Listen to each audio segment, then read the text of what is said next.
Hi, this is Michael Orrell of MobileBurn.com. I'm here with Russ Jeffries, and we're taking a look at the brand new Samsung Galaxy Tab 10.1. It's the second Samsung tablet.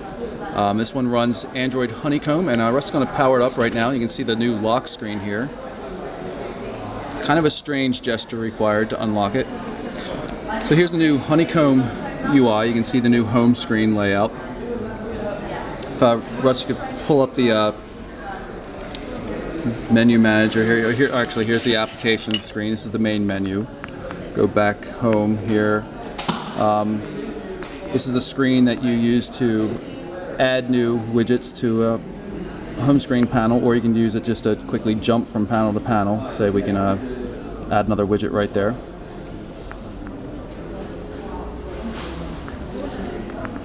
You might be able to see the fine lines here as I move. Basically, they fade in and out, showing the kind of a 3D rendering effect on the screen transitions. Over here, we've got quick access on the left-hand side to a bunch of features.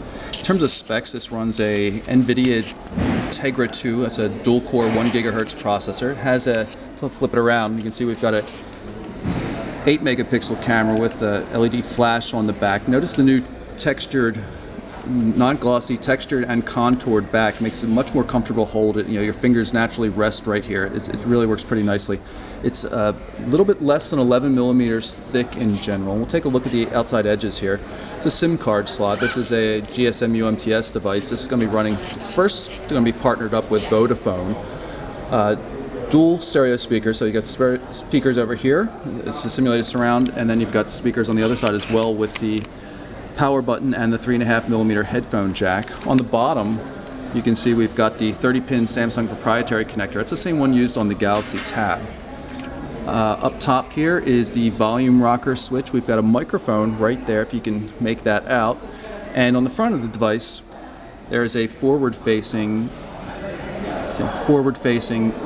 2 megapixel camera.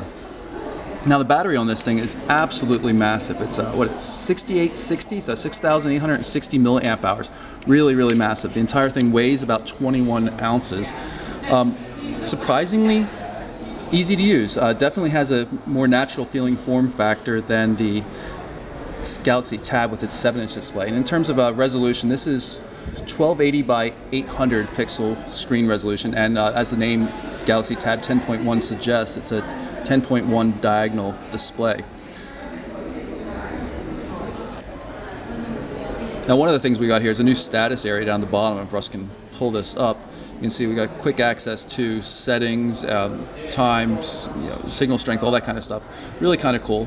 Assume we can hit the back button to get out of it. Also, it supports portrait mode as well as landscape mode. I know we've been using it in landscape mode because it suits the camera better, but you can go back into portrait mode and we'll see what it looks like when we're swapping around the home screens. Everything just reconfigures and you can still move between the home screens just like you would before. We are running low on battery power though, I apologize for that. Okay, we're going to jump back into the applications menu here so we can get into settings. You can see everything's working in a nice split screen view. I hope the glare doesn't bother you too much.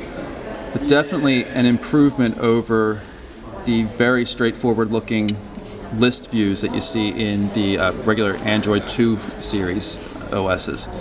Really kind of cool looking. You can go to the About phone here and you can see right there Android 3.0. This right here down the lower left hand corner is the back button. That's sitting of course next to the home button, which is far more obvious.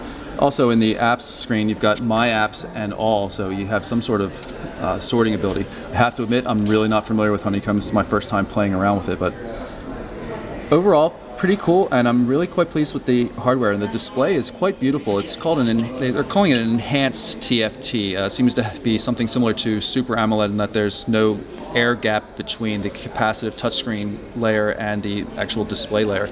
It's very bright, very crisp, really quite beautiful. Overall, a very nice looking design.